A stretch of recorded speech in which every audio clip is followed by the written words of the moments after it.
Hello, everybody, and welcome back to another episode of Daffy's Roundtable. On this episode, we are joined by Logan Hope, that bearded bug guy.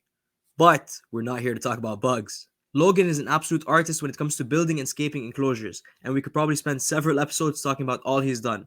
But on today's episode, we focus in on two of his biggest enclosures: a massive blue beauty rat snake grow tent that he can pretty much walk into and hang out in, and a mourning gecko room with an army of mourning geckos. Yes, I said room, not enclosure.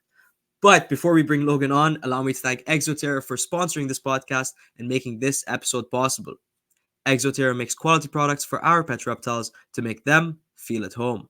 Okay, without further ado, everybody, please help me welcome Logan Hope, that bearded bug guy. Hey, Logan.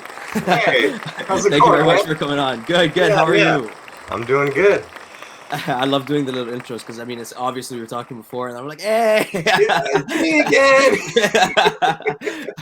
But seriously, thank you very much for coming on. I'm very excited to do this episode. I recently discovered you on Instagram actually, and it's been a bit of a binge. And then Mike just put out the video. Funny enough, like he put out the video, I think like 2 or 3 days after we agreed to do this, and I'm like, perfect. Now I can get a proper view of the room and see exactly what I want to talk about. But I'm super excited. You have two all your builds are awesome, but you have two very cool builds that I want to like absolutely dive into. Absolutely. But before we do that, let's learn about Logan. How did you get into the hobby? I've been into it since I was a little kid. Like ever since I could walk and talk, I was outside catching bugs. Bugs have always been like, the core of my passion. So my parents have pictures of grade school year after year dressing up as an entomologist for Halloween. Like my whole lab coat had a little name badge that said, I think it was like Dr. Logan entomologist or something like that. Ready to go. Yeah, dude, it's just always been such an integral part of like who I am. Like there was never, I don't know, I hear a lot of people who like, they got into this hobby, because they were introduced to a really cool snake, or, they had a really cool time with a tarantula that somebody had, and that kind of kickstarted it all. It's like, I never had that like kickstart into the hobby. It was just always there. And then the older I got and like the more I learned about things, the, more interested in everything I got, and, just, digging deeper and deeper into it.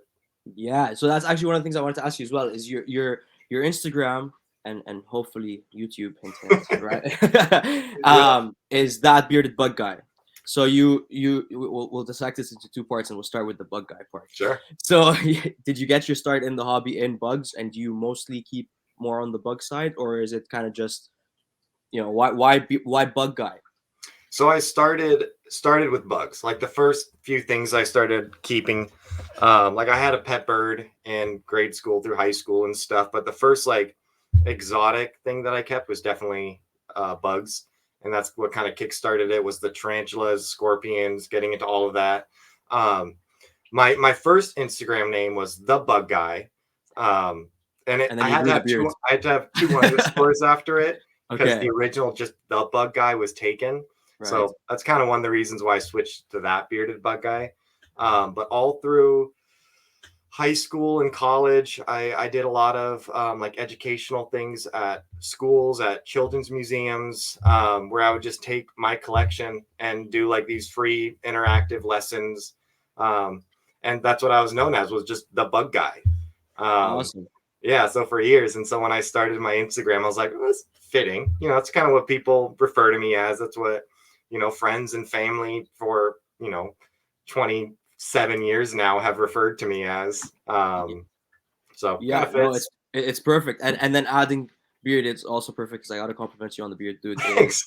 Incredible. I hope one day I think I could if I left it on, but I don't think I have the patience to like actually pull it off, because it really does take patience and dedication to grow a beautiful beard like that. So incredible beard, man. Yeah, no, it definitely does. That kind of started so like one of the reasons why I switched it too is because like I was known as the bug guy, and then people also like just kind of knew me as like that bearded guy.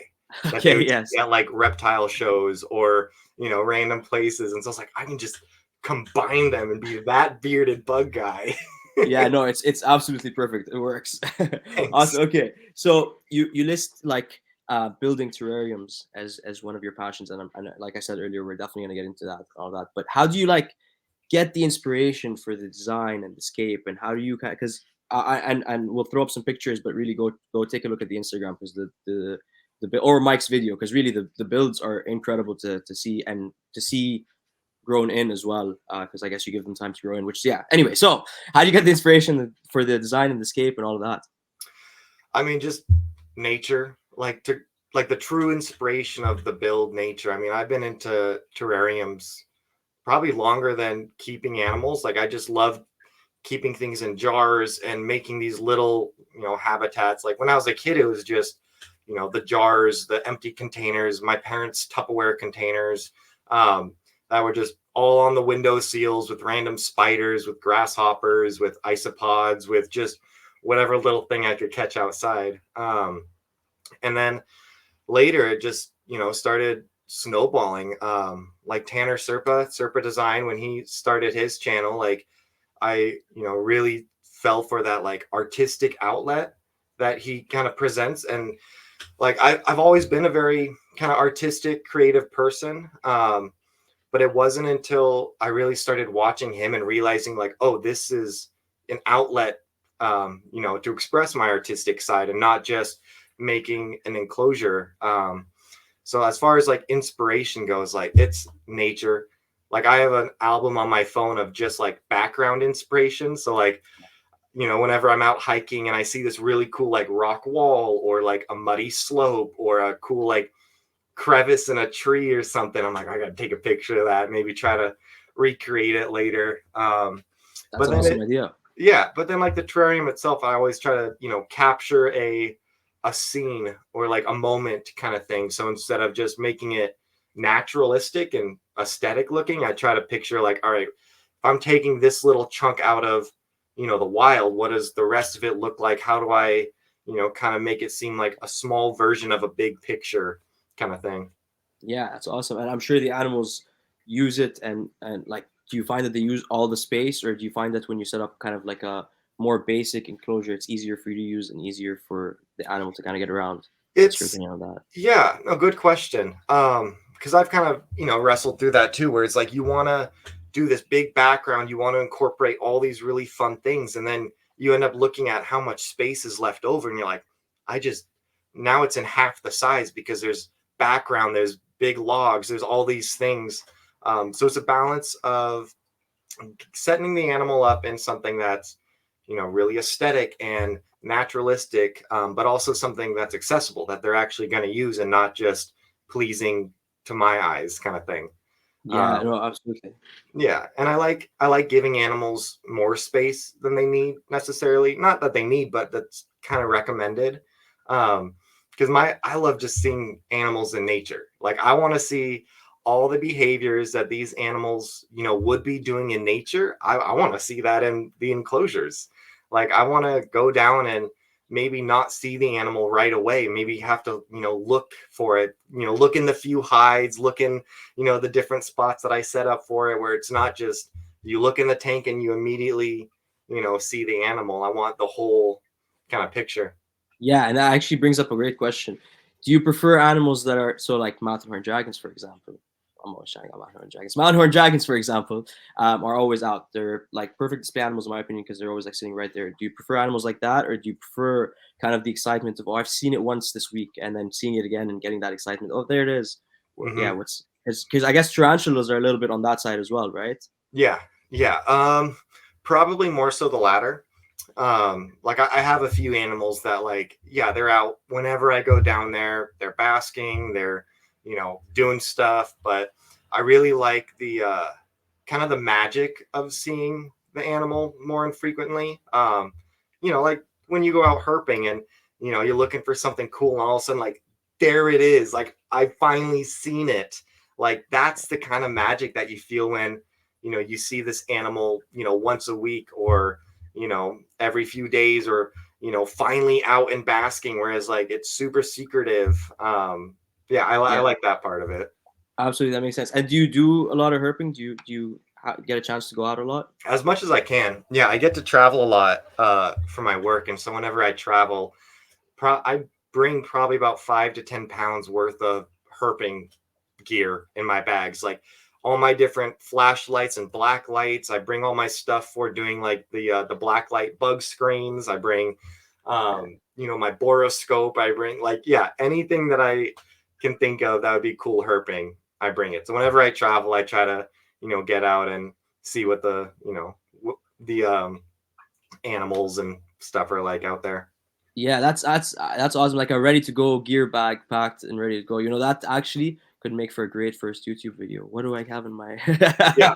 No, dude, I want to start the YouTube bad. I honestly, it's just trying to find like, time? yeah, the time, and Yeah. when like the time to be able to edit it, the time to really like sit down and write the scripts, and like, yeah, I can make a YouTube video today. I could start Yeah. my YouTube video today, or a YouTube channel today. But like, I want to do it right. I want to do like, I want to make something I'm really proud of. I want to make something that, captures kind of what I'm envisioning instead of just getting something up there. No, for sure. Yeah, so it's just trying to find the time. Yeah, But and for sake of consistency, have like a bunch of videos ready before you even start. yeah, honestly, probably make a few of them, start off, post them all at once. Yeah. I don't know how people are able to post weekly. Like, It's tough. I don't do it as good as I should, but it's definitely tough keeping up with it. mhm. But so here's another question for you. All right. Did you film any of the greenhouse as you were building it? The Blue Beauty tent, Yes. that one. Yes.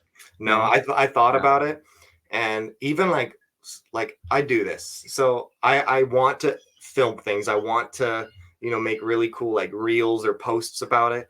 But it's also like it's therapeutic for me just to like go in the basement and work on animal projects, turn up my music or a podcast, open a beer, or cup of coffee, and just like hang out and work Yeah. on stuff. And like as soon as you start recording, like it takes more time. It's one more thing you're thinking about. And then like specifically with that Blue Beauty tent, like it's 8 feet wide, 4 feet deep, and 6.5 feet tall. The ceiling in my basement is 6 feet 7 inches.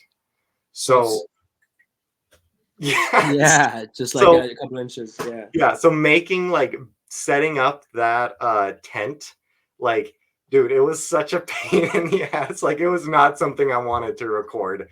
Yeah, Uh, yeah, no, that makes sense. But yeah, it as in like getting in there and kind of doing the electrical and all of that with like that little space.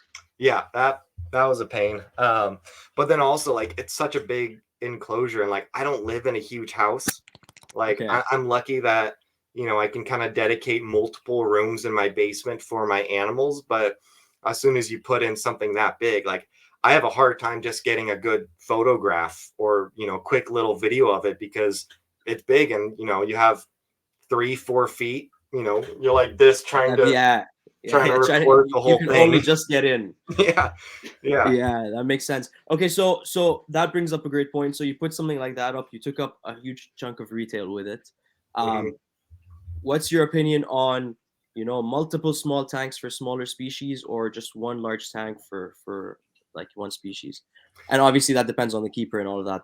But what's your opinion on it? Yeah, it depends on the keeper, and it depends on the animal that you're keeping.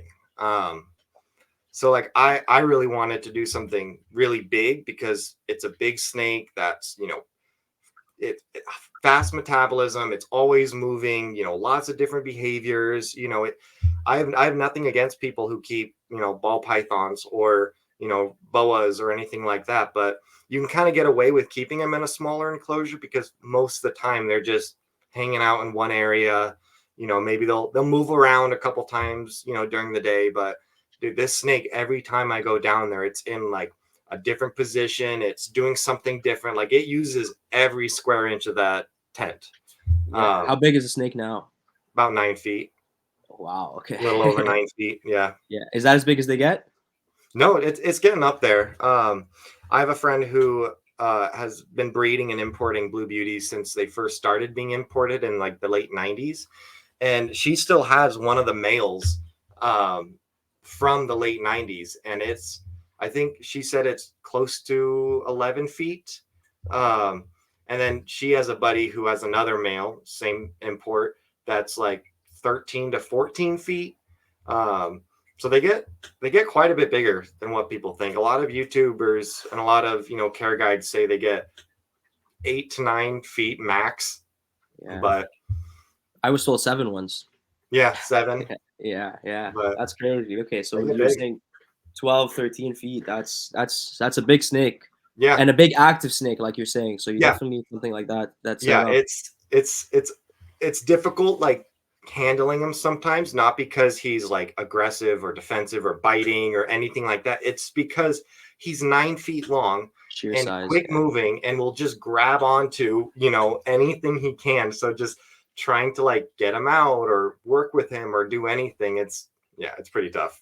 Yeah, and that actually brings up one of my questions. So obviously you have some form of like lighting and heating and all that kind of stuff, and we'll get into that in a second as well. But how do you avoid, or is it not a worry about uh, him kind of getting up in there and getting tangled in? Because that's currently my biggest worry with the potential greenhouse that I may be Yeah. setting up. Yeah, Um, I kind of had that worry because they yeah, are very arboreal snakes. They're going to try and very curious, like very curious. They're going to want to climb and try to get up anywhere they can. So I I wired everything so like the wires follow the bars and then it's all like zip tied. mhm, Um, so there's nothing that he can like get up and around that's like non-structural, if that makes right. sense. Yeah, absolutely. He can't Yeah, just hang on a loose wire, kind of. yeah, exactly. Yeah, But it wasn't super difficult. I mean, those grow tents, they have so many like ports to do like ventilation that you can run the wires out of, pretty much any corner. So yeah. as long as they, follow a bar and then you just wire it out, you use a ton of zip ties. Yeah, so far no issues. Awesome. And then so the ventilation holes, I'm assuming you're maybe just zip tying them shut after you put the wires through, or how do you prevent the snake from getting out of them? Yeah, extra zip ties. So once the wires go through, because they have like the dual layers. Like have you opened yours yet? No, it's still in the box. Okay. So like Yeah, the ports that is meant for like the ducts or ventilation, they have 2 layers of what you can like close up. So they have like the right. drawstring, where it's kind of like a sweatshirt where you can like tighten it up. Um, Yeah, so I basically tightened those up around the wires and then just did 2 zip ties on each of them. So yeah. not So going it's anywhere. not going anywhere. Yeah, not Yeah. getting out. Yeah, And they that's don't have awesome. they don't have claws, so I'm not worried about it, tearing the fabric or anything. Yeah, yeah. What was the biggest worry kind of going into this project? Escape. The scape? Yeah, they're really good at escaping. Oh, escape. Okay, okay. Yeah, yeah. Because All they're right. Yeah, they're really strong, a lot stronger than what people realize. And they're really slender. And so yeah. there's like in his old enclosure and like growing up and stuff when he was smaller, like he escaped a bunch. Like living in my old apartment, I would come home randomly and he would be like in the pantry. Or one time when my mom came to visit, he got out, got into my fish tank, and then left a trail of duckweed, like from the table to the kitchen counter to the couch to living, like did a whole apartment tour and then found him like in the closet. But we just followed Followed the the duckweed duckweed. trail. Yeah. That is hilarious. And what a bad time to come out to while your mom is visiting. No. I I Well, don't know she about wants a your real mom. sense of what my life is like. I feel like I that's guess, probably yeah, the yeah. best. I'll tell you what, my mom would be. That would be the worst time for a snake to escape. Would be when my parents are visiting. Because I spent time, I'm like, no, no, it's safe. Everything's locked up. Nobody's getting out. Don't worry. There's nothing. And even if they did, all my snakes, all my animals are harmless. Like this, and they're Mhm. like, just no. That's hilarious. But yeah, I maybe also should just start putting little buckets of duckweed in front of every enclosure because that's a Yeah, genius way to find honestly. them. Yeah, Awesome. Okay, so yeah, tell us a little bit about the setup process of the greenhouse. So you sure. told us why you decided to do it, but yeah, what was the setup like? So it's an 8 foot wide, 4 feet deep, 6.5 foot tall AC Infinity grow tent. Um, there's a number of them out there. I chose this one because it was the best reviews I've heard from like reptile keepers as far as like, it's thicker, it's tougher. Um, lasts a little longer. But yeah, it's got, let's see, I made like a pond for it out of a like a 40-gallon like stock tank, not a stock tank, but like those big huge plastic things that you get at like the farm Yeah, stores and the stuff. bonds forms or whatever they're called. Yeah, Yeah, yeah, yeah. one of those that's like up on a stand, and then underneath it has like a cave. Um and then just big branches, got some huge cork bark rounds in there. And then I got a bunch of plants, huge philodendrons to throw in there. But yeah, that's pretty much it. I have about 8 inches of cypress mulch on the bottom. Um, and yeah, and then a bunch of like leaf litter on top of that. He's got, as far as lighting goes, so each one of those like support bars has like a 4 foot. The brand's Barina on Amazon. They're pretty cheap. I think I got a pack of 6 of them for $40, $50 or something. I think. Well, you can't really see. I think Is that what you have? well, I think those ones, the top ones, are Mhm. those. Yeah, because I bought a pack of 6 lights for like $40 as well. Yeah, I use the same ones over like most of my terrariums too. Okay. They're great. They're cheap. They work well. Give off good light. Yeah. So he has all those for daylight. He's got a little what's it, basking light. They don't like it very warm. They come from like the tropical like mountains of Southeast Asia, so they like it warm and humid, but on the cooler side. And Like so how warm is your like the basking spot kind of? I think the basking spot probably gets close to 80, and then ambient in the room kind of hovers between 70, 75. Yeah. What? Sorry. What kind of blue beauty is it? Vietnamese blue beauty rat Okay. snake. Yeah. So that's cool. There. Yeah. I should stop relating everything to Mountain Horn Dragons because people are gonna kill me at some point. But that's kind of like the basking spot that I have Yeah, on the cappers is only 85, and they never go close enough to actually be sitting in the 85 range. They're always sitting around 78 kind of area. So that's very cool. yeah. They Um, ended up, those snakes turned me on into the Southeast Asian rat snakes and stuff that like it more room temp. Like yeah. it's so easy. Do you keep other ones other than the Vietnamese Mhm. blue beauty? Yeah. Yeah, I have a pair of Chinese beauty snakes, a hypo and a het hypo named Buttercup and Wesley, if anyone's a fan of Princess Bride. Awesome. Um, and then I have a Yunnan mountain rat snake, and then I have a rhino rat snake. Awesome. Awesome. And planning to breed, get pairs eventually and breed Yeah, rat yeah, I snakes. Yeah. think so. Next year, the blue beauties are finally going to be ready to pair. Just been waiting for the female to hit that 4 year mark. Awesome. Will you And be pairing them in the greenhouse? yep, yep. So Awesome. next year, the female's going to be moving in. And I'll build Permanently. like a little nest box and everything. Sorry, are you keeping her like when she moves in? Is it that's kind of you're gonna keep them both in there, or is it just for Mhm. breeding season you pull them out? No, they're going to live together. Yeah. That is awesome. That is Yep. awesome. They Okay. do. They do great. Just living year round with each other. And Yeah. it's such a big enclosure, multiple hides, different levels. Like even if they weren't wanting to be around each other, there's plenty of spaces, that they can kind of bugger off to. Yeah, and you said you're gonna build a nest box. Yeah. Do you have any kind of ideas of what you're thinking for that? Yeah. So those you guys have Home Depot in Canada? Yes, yes, we do. Yeah, see Yes, those yeah. big like HDX totes Right. The with the like the black yellow ones, lid, the real yellow heavy lid. duty Yeah. ones. Yeah, so I'm gonna do something like that. I have had the idea. So on the grow tent, it has those ventilation tubes, those big like 8-inch holes. They have them Yeah. on the bottoms and at the top, and so I want to make a bin um, and leave it like outside of the grow tent, and then make a tunnel that goes from one of those to like Sick the lay idea. box. Sick idea. Yeah. Yeah. That is awesome. And what kind of substrate do they need for like I guess they don't lay. Do they lay in the dirt like kind of? I've never bred snakes. I know like some snakes will wrap around their eggs or stuff like that. Are they like that, or do they kind of try to dig their eggs in substrate? Um, I've never bred snakes either. So Okay. if anyone's listening to this, don't take what I say as Okay. gospel because it's very much a learning experience for me too. From what I've gathered, yeah, they lay their eggs on like a topsoil kind of sandy, cocoa-y, like a loose, damp mix. or like sphagnum moss. And then the female will sit on there. I've seen some videos from like Snake Discovery and stuff of them like, their female blue beauties and like taking eggs and stuff like that. So That's awesome. should be fun. Yeah. Yeah, it'll definitely be fun Yeah. regardless. Like, the experience of it, I'm sure will be fascinating. But yeah, that's so cool. I wonder if so it doesn't really matter. Like, I guess the what will kind of drive her to go to the nest box will be that it's kind of secluded and dark, not so much what the substrate in there is, Mhm. right? Or Yeah. at least Yeah. They just want, like a nice humid area to lay. yeah, and they'll in at least in the wild they'll sit with them throughout the entire period. Maybe.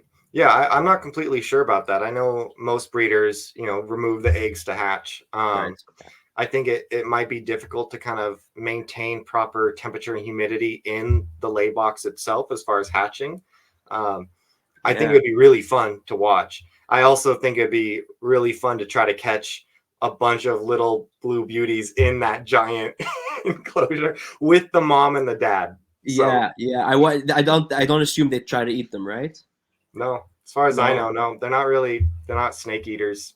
Yeah, that's fascinating. And but also, you were worried about the giant one escaping. Imagine a bunch of little ones. Yeah, you yeah. might be chasing them around your basement, not around the Uh, greenhouse. for like the next That year. Yeah. yeah. It's like, hey, there is another one. I thought there was one more. They're just That's dropping on you from the ceiling yeah, that's like the hilarious. morning geckos. Yeah, which we're gonna get into that in a Mhm. second. Do they get out of that? But before, yeah, do they get out of that? The morning geckos? Yeah, Oh yeah.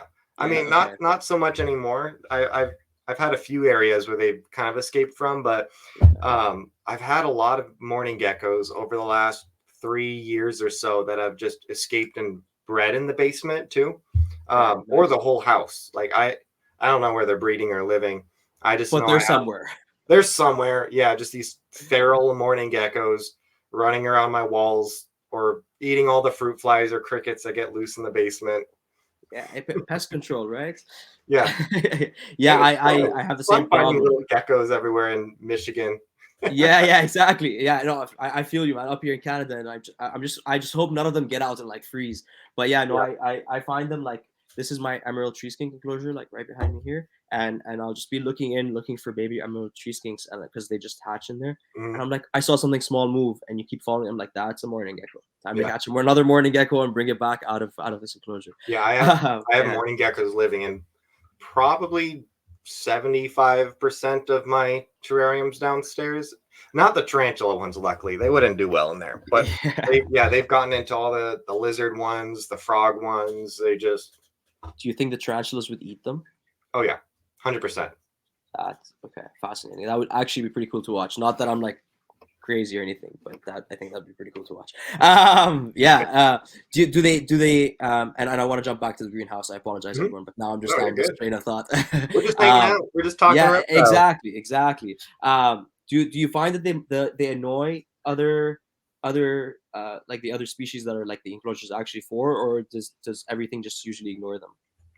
If they do annoy them, I don't think I've noticed. I've only really noticed them in the frog ones, which are just really dense, and I don't think the animals really even know that they're there. Um, I think I seen one in the tokay enclosure once, but I like to think that it escaped instead of Yeah, getting eaten. yeah, So sure.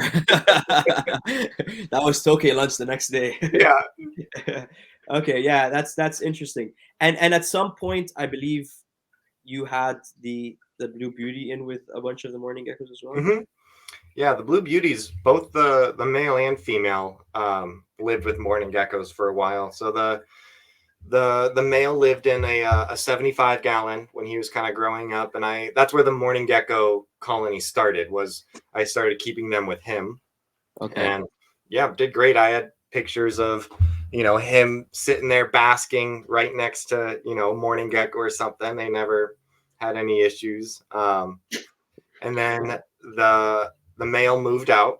I set him up in that what is now the morning gecko room. So that was originally made for the male blue beauty snake. So when I moved him in, I put as many of the geckos as I could catch in there. Um, but the enclosure gets too warm. Like it's connecting against the basement wall. So in the summertime, like it gets 80, 90 degrees in there. Just gets too warm. And then there was Too warm for the snake, right? yeah, too warm for the snake. And then there was a period where he had I think this was a couple of years ago, he had a respiratory infection. And so I had to give him a shot every day. But it was nearly impossible to get him out of that room because he was still like, 6+ feet. Yeah. And there was only like that little door to get in and out of, and all the branches, all the hides in there, like I could never just get him out without him grabbing onto everything, ripping plants out. See, that So goes back to functionality versus aesthetics, kind of. Yeah, exactly. yeah. Yep. That's fascinating. You can actually get into this room, right? Yeah. Yeah. It's a lot of fun. I'll get in there all the time and just, check him out, see what he's doing. Yeah, that's awesome. I've seen the video of you on Instagram sitting in there with all the mourning geckos wearing the goggles and having the plate of food. Oh, Uh, yeah. yeah. So how long did it take? How long were you sitting there without motion before the mourning geckos were like, "This is safe. I can go kind of Too climb all long. over him." Too long. Yeah, I Yeah, bet. like I probably bet. a good, it felt longer. I think realistically it was probably like half an hour, but I was also like completely motionless and really like uncomfortable. Yeah, It, yeah. it It felt looked like uncomfortable. hours. Yeah. Yeah, I'm sure. And but a lot of them did come down. I had a couple. Yeah. I Yeah. first did it like 6 months ago. I tried it and none of them came down on me. Oh, really?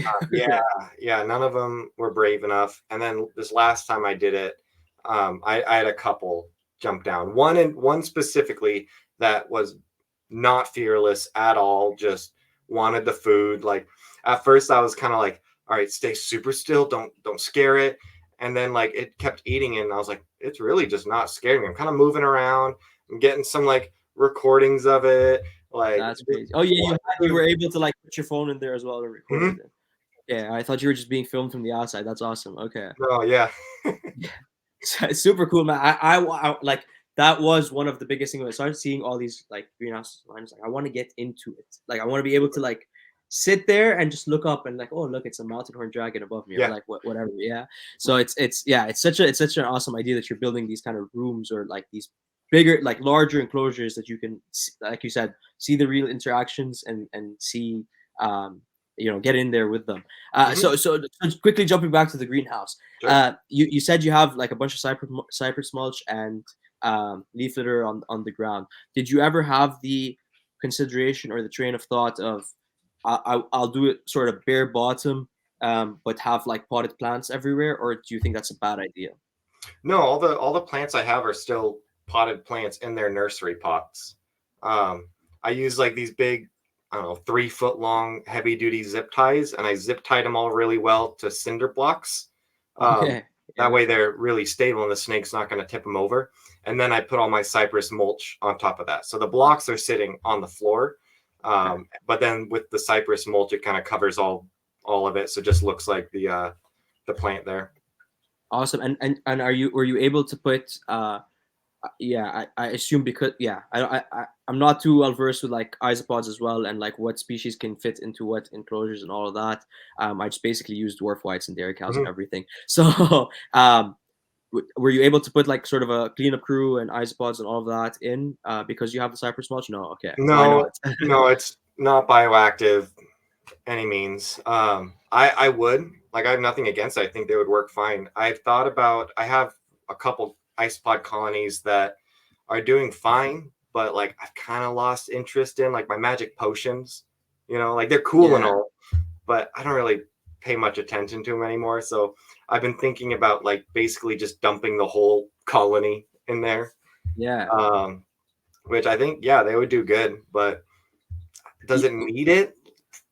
No, you know. Right. Yeah. And is the reason you didn't do it originally just because it doesn't need it, or just like it just wasn't something that you? Yeah, Yeah. I mean, it's not that they're not helping, Yeah.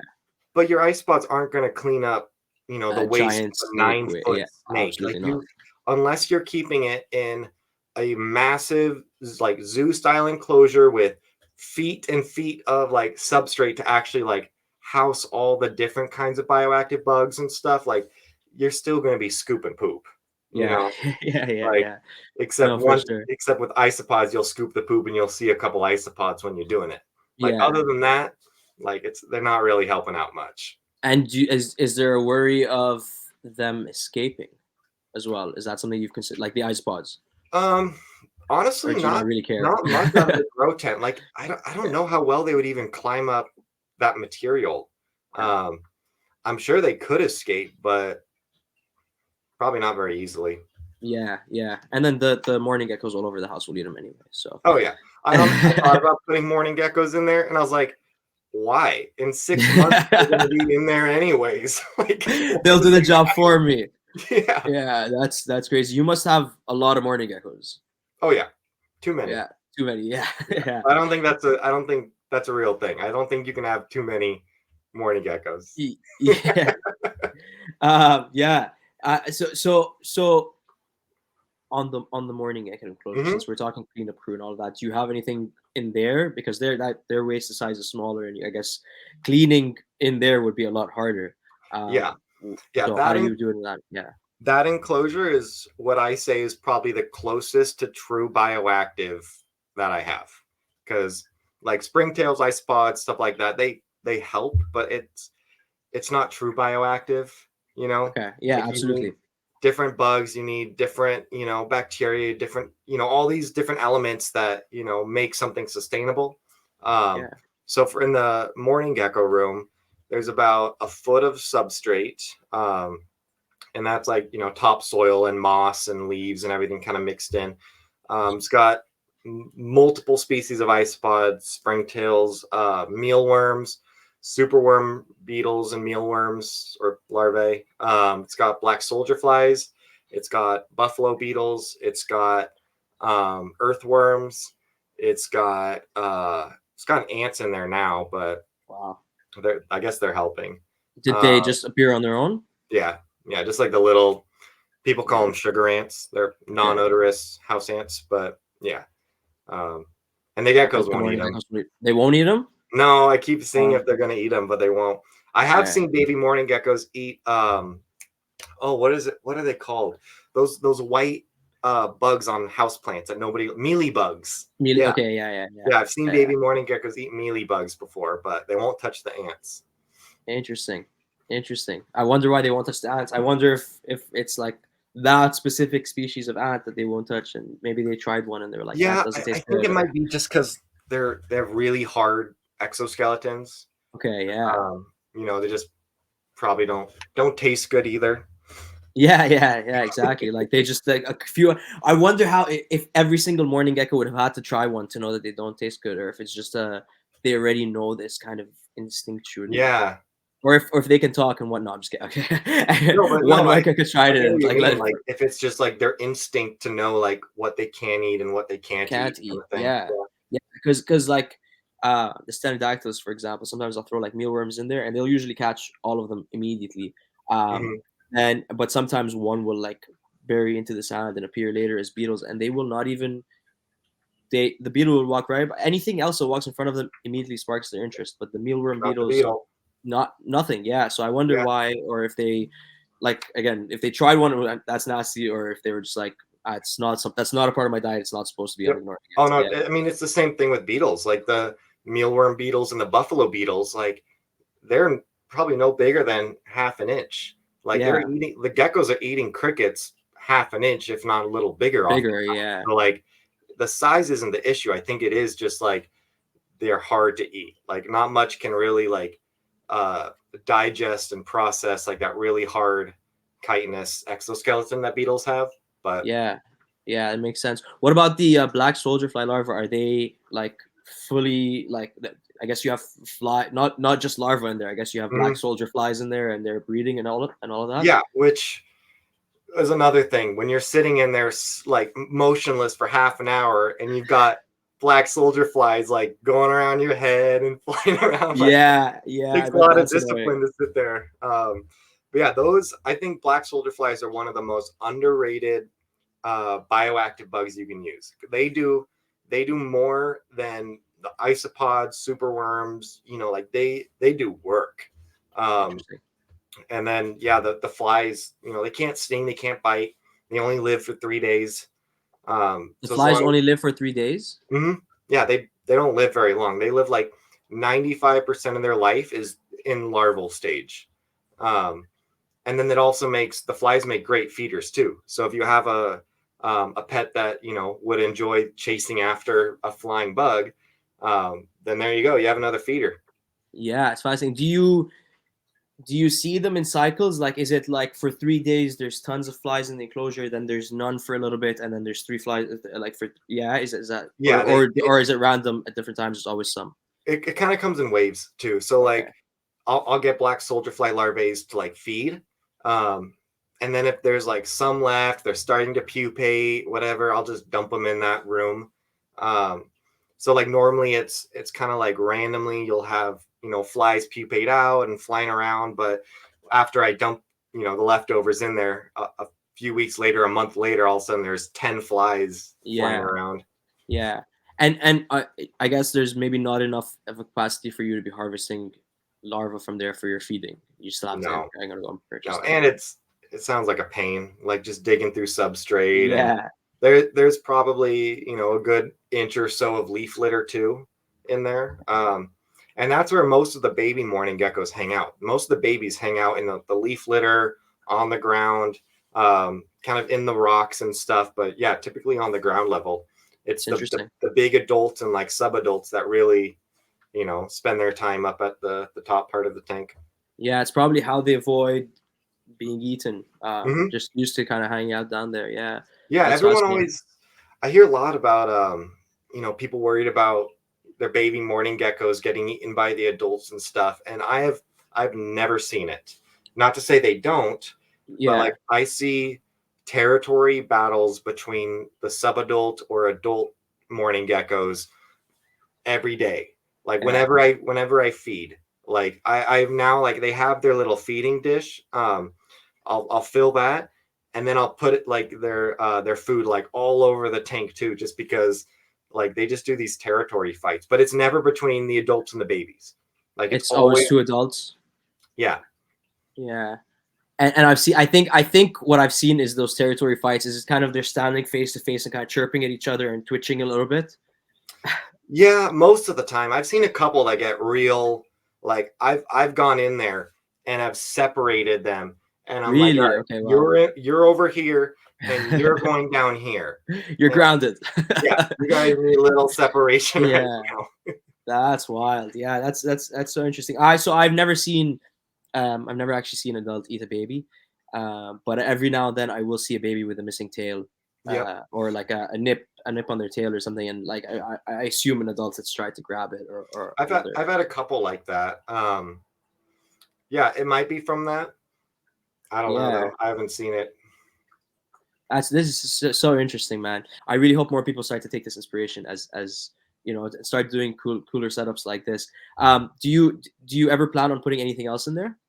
Yeah, actually, I was just talking to my partner about this last night. I really want to put a group of like rough green snakes in there, Awesome. since they're insectivores. Yeah. Um, this summer, I'm planning on redoing the mourning gecko room. Um, I so love like that you call it. I keep calling it enclosures. You're right. Room. My bad. Yes. yeah, Yeah. the room. The room. Yes. Yes. So like I gotta replant some stuff. I want to clean out the pond, get the waterfall going again. Um, all these things, and then I think when I do that, I'm going to introduce a few rough green snakes because they won't mess with the mourning geckos. Um, Yeah. they'll use the space. They'll climb. I think that'd be fun to Yeah. watch. And they're awesome. An awesome species. I've only ever seen a few of them down here. Are they easier to find in the states?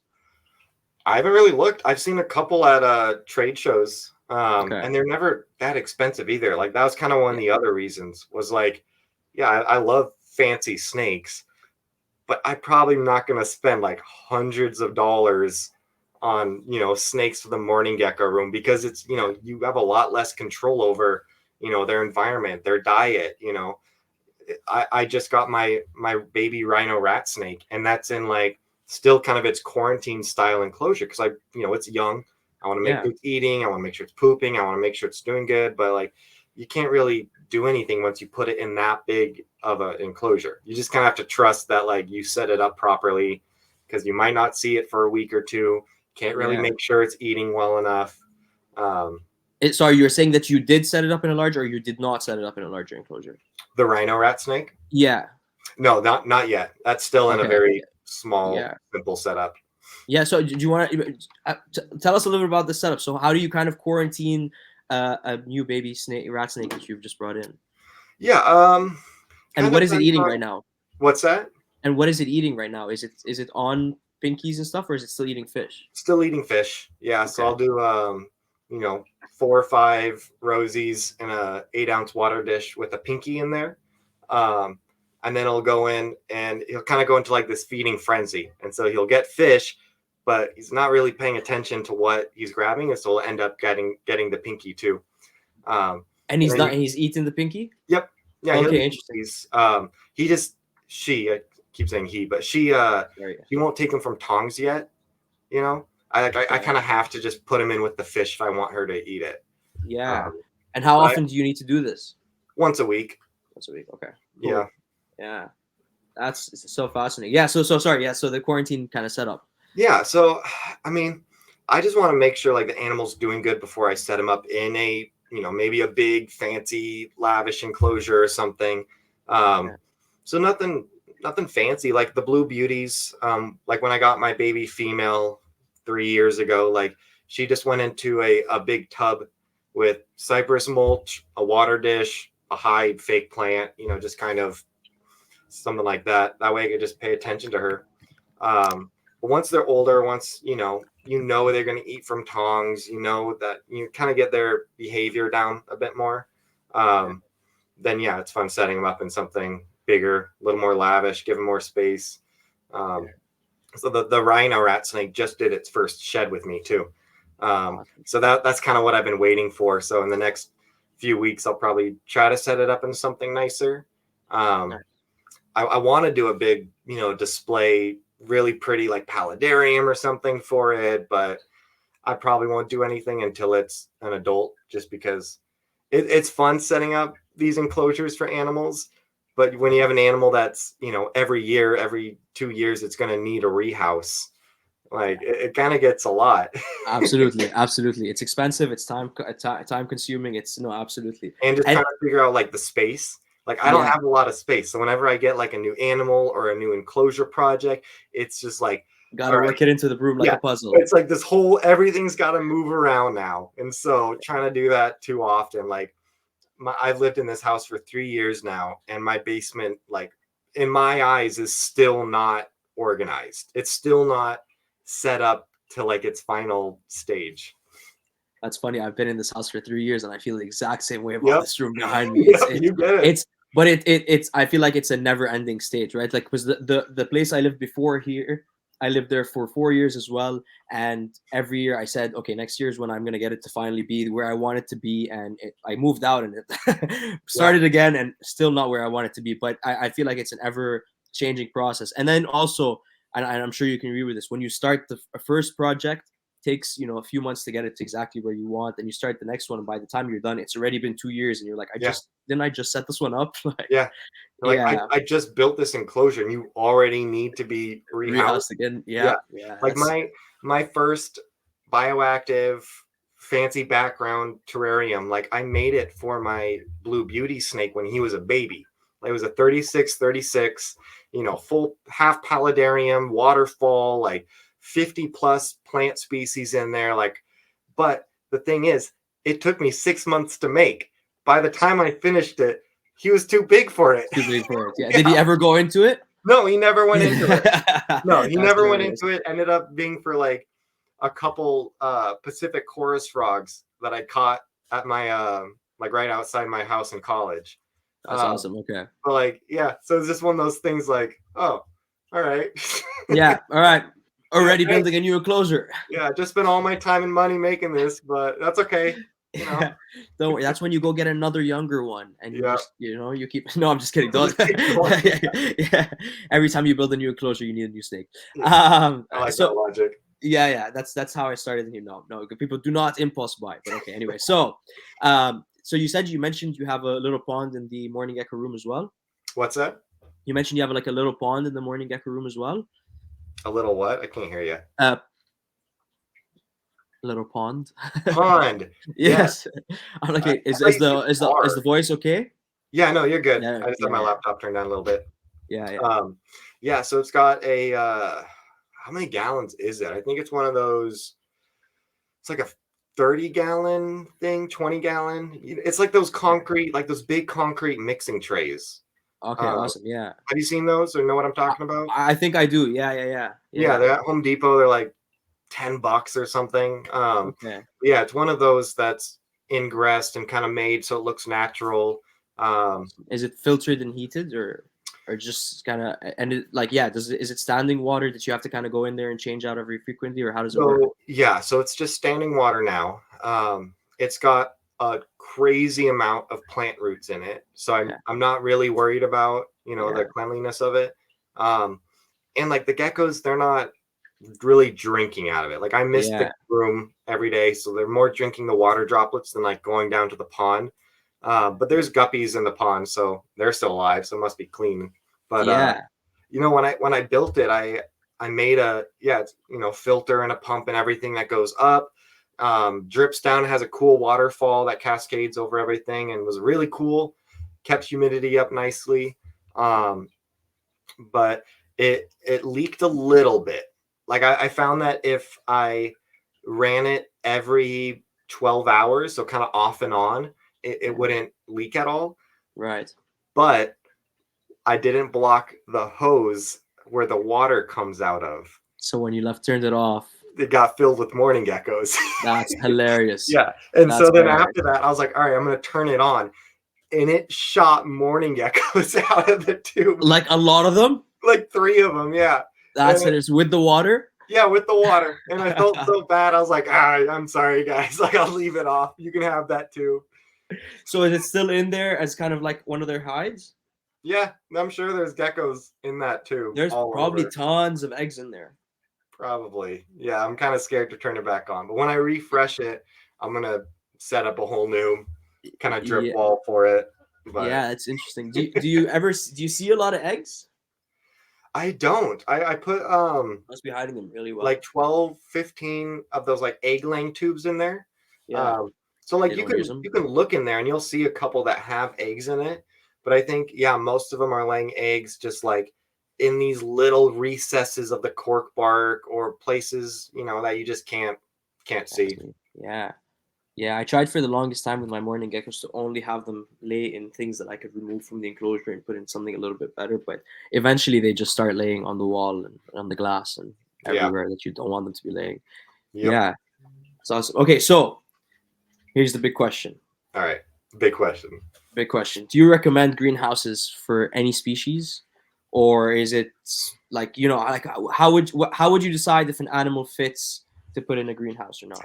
And or Um, grow tent, I should say, not greenhouse, right? yeah. Yeah, yeah, Yeah, I don't know. I don't have as much experience keeping other animals in them, so I don't want to speak on, stuff I don't know so much about, but I've heard a lot of stories of people who keep their, monitors in them, who keep their tegus in them, yeah. um, and just eventually it escaping or escapes multiple times or, rips through the fabric and now you have a hole in the side of it.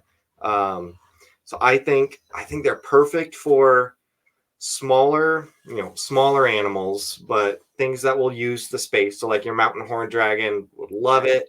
Um, I wouldn't put any like big lizard or anything in there. Like I have a green iguana, like she would probably destroy the fabric in less than a week. With her Like just nails. shred it up. And even if she didn't destroy it, she would like make it look pretty ugly, just scratch it all up. Yeah, Um, but like a big snake, a smaller animal that has high activity that will use all the space, I think they're perfect for it.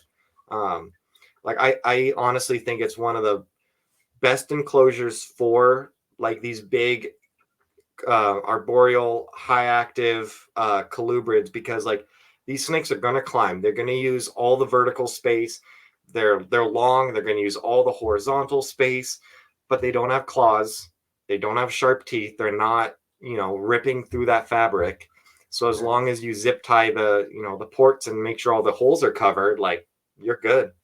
yeah. Yeah, no, that makes sense. That makes sense.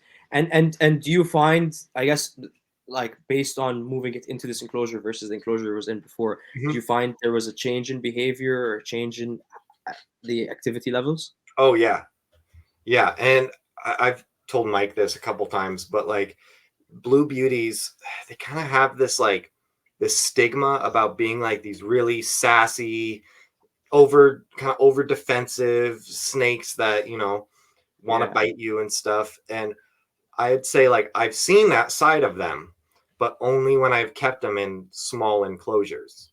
So in between the room he was in, like that's now the Mourning Gecko room, and then the grow tent, I had to keep him in a 4x2, just Okay. simple setup. And I got him out as much as I could, but he couldn't even extend all the way in that enclosure.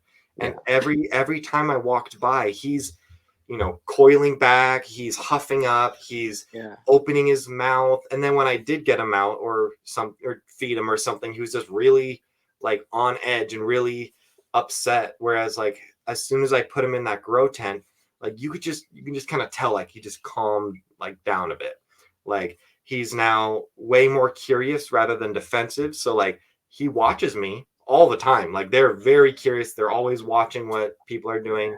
Um, but he does that like more slow, curious tongue flicks instead of that agitated tongue flick.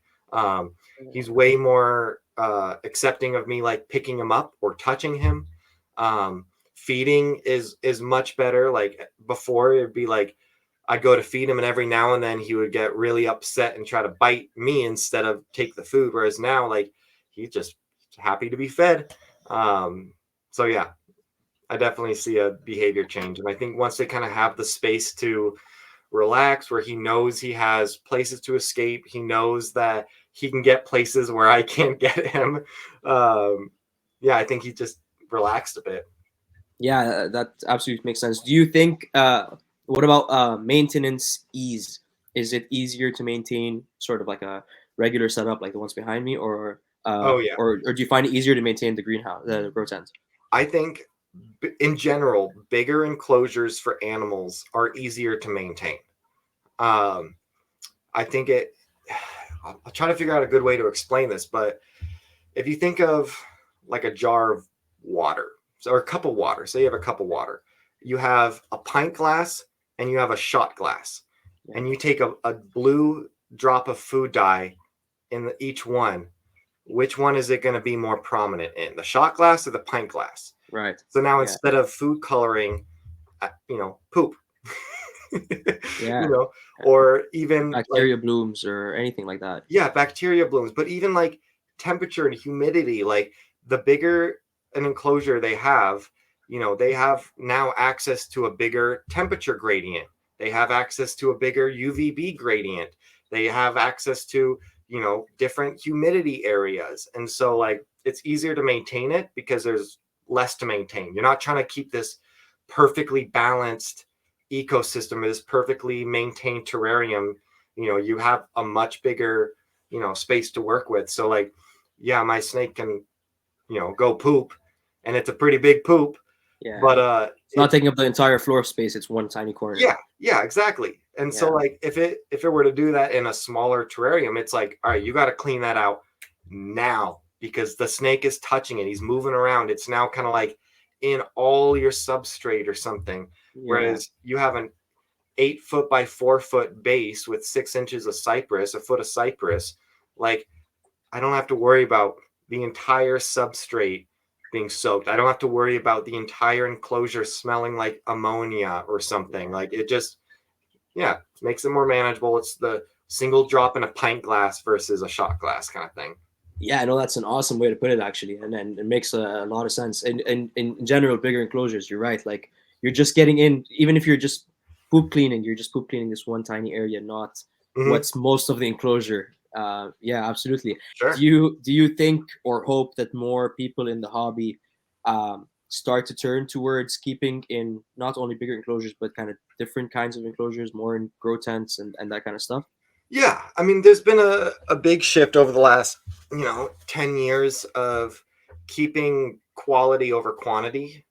So giving more to your animals rather than more animals. which I love. I'm all for it. I love that's the direction the hobby and the industry is leading, where, instead of trying to see how many snakes you can keep in this room, you set up, the snakes you love the most in these bigger enclosures. You give them, everything that they need, and you get your reward and satisfaction from that, rather than maybe the bragging rights of all these snakes, or all the breeding you're able to do with so many different snakes and stuff. So it's just kind of different. I mean, it's different too for like breeders. Like, I have nothing against racks. I think there's a time and a place for them, like, but if you're breeding snakes, that makes sense, because you're looking at it from a breeding aspect. But if you're just keeping snakes and stuff, like, it's way more rewarding to give them, a big environment where, you can see all the behaviors, or as much of the behaviors that they would do in the wild, in captivity.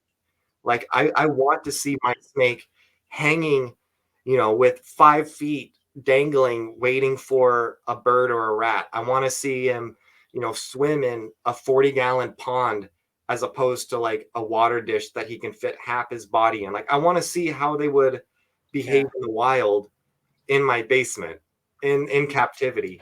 And I think that general trend for herp keepers and stuff is growing, which I really like. Yeah, absolutely. Yeah. We keep the reptiles for a reason, right? And Mhm.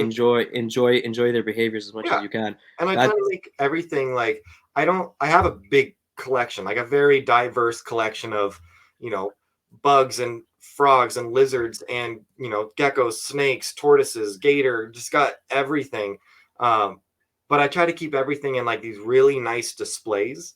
So like my tarantula room, you know, it's decent sized, but I only have like 40 species or something, because I try to put everything in a really pretty display, on a black shelf, blacked out walls, LEDs. Like, I want it to kind of feel like an art gallery. yeah, Uh, yeah, yeah. because, yeah, that's why we keep them, is because we want to watch them. We want to look at them. We want to see how they would look in, the wild, but in captivity. Yeah, that's awesome. And you really do a really good job in making it look like an art gallery. I'll tell you, I have it like Thanks. just based on pictures and videos, it absolutely looks incredible. And that is also true. You keep a very diverse collection. We barely touched the surface today. We only talked about the two big enclosures, and you are that bearded bug guy. So Yep. we will wrap this one up right here. But if Logan, if you're down, I'd love to have you come back on, maybe do a bug guy episode where we actually Yeah. get into the bugs and the inverts and all of that. Yeah, man, we could talk about a lot of stuff. Do you want to just hear my collection before we call it? Hit me.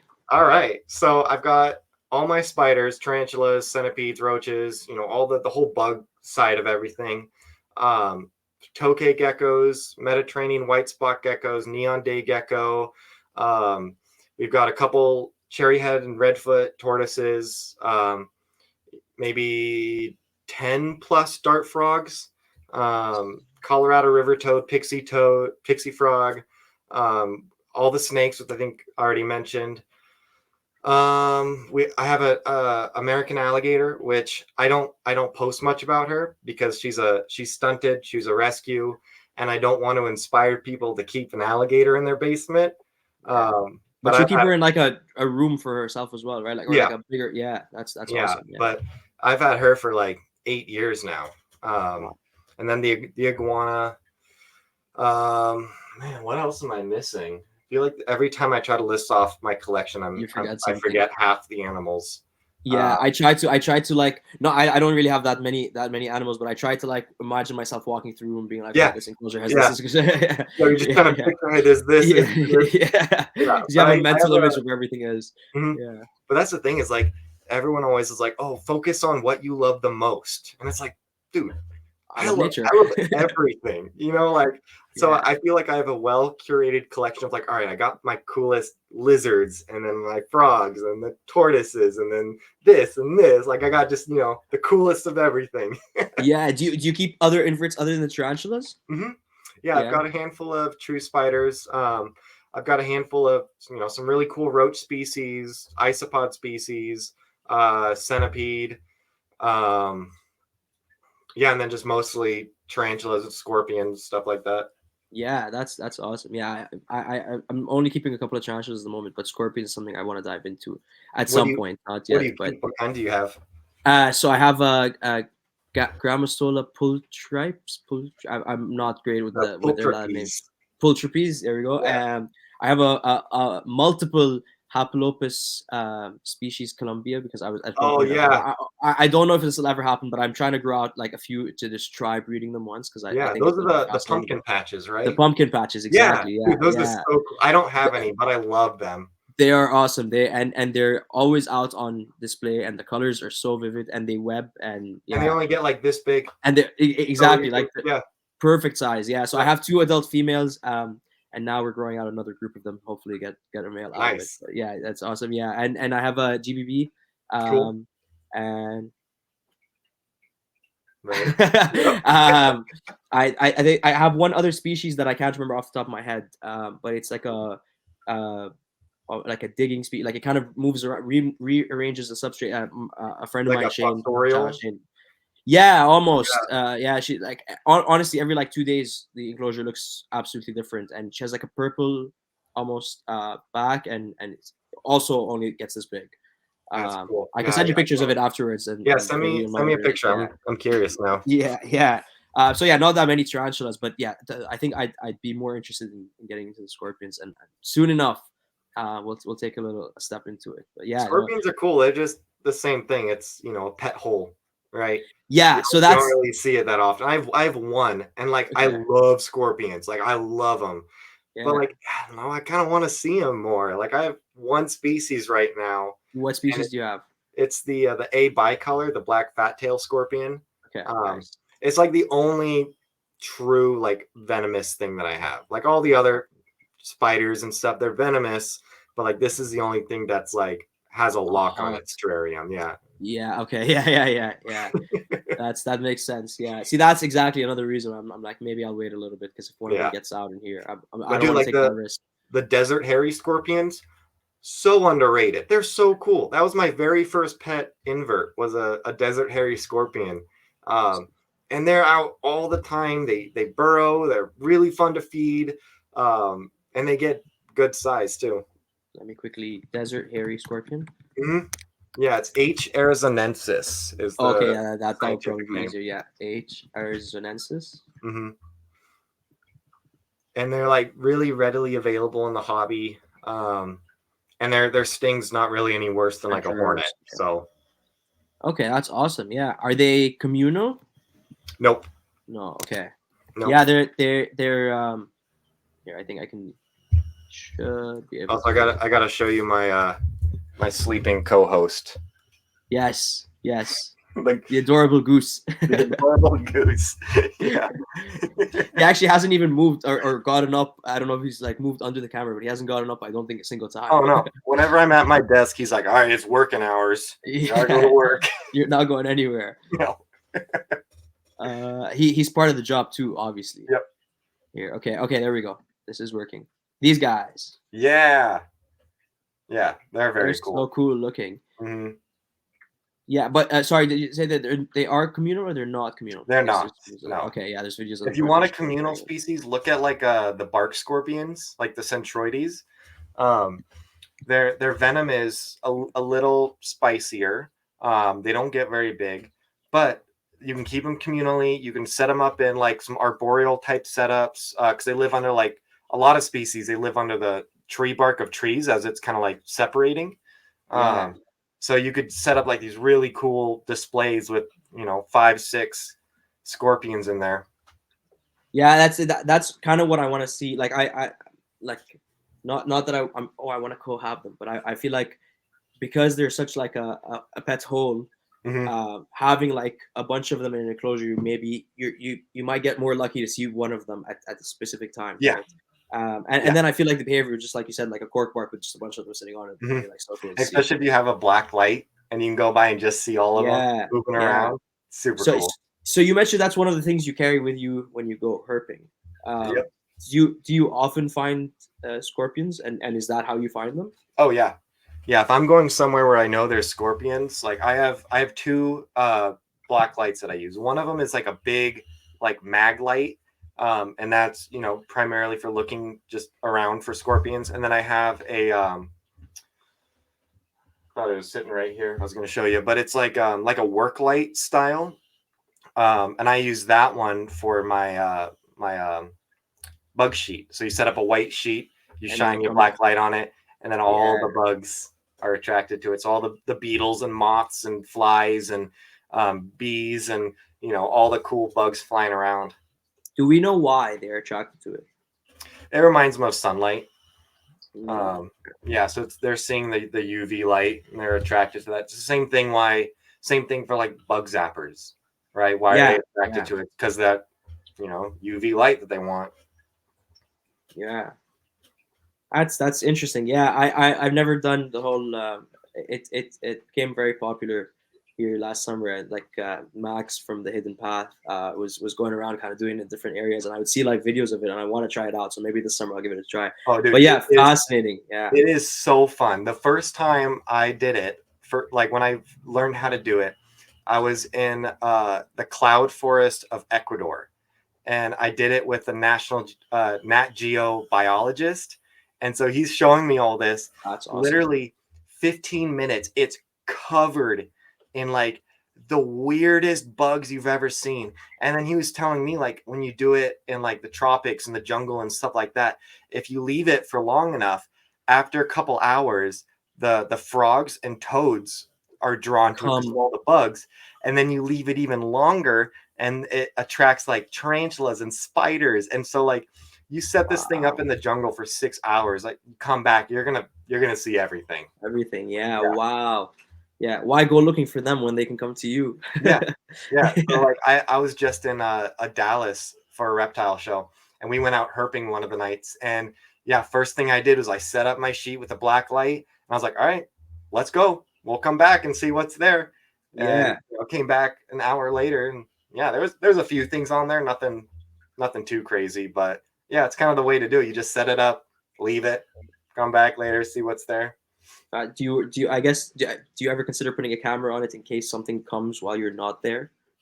No, but that's not a bad idea. Maybe like a time lapse or something. Yeah, I wonder if it even if it'll even catch with the light facing it, or if it just kind of all be a bunch of silhouettes, or if you could make it Yeah, work. But it would be interesting to see, and then maybe just leave it for 24 hours and yeah. or overnight, I guess, Overnight. because yeah, Yeah, there's that no would be yeah really cool. yeah That's a really good idea. I might try that. yeah.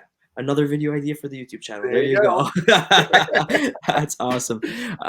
Yeah, no, but yeah, for real, Logan, this has all been super fascinating.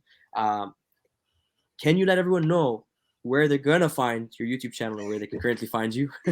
Yeah, so right now I'm on Instagram and TikTok, that bearded bug guy. All one word.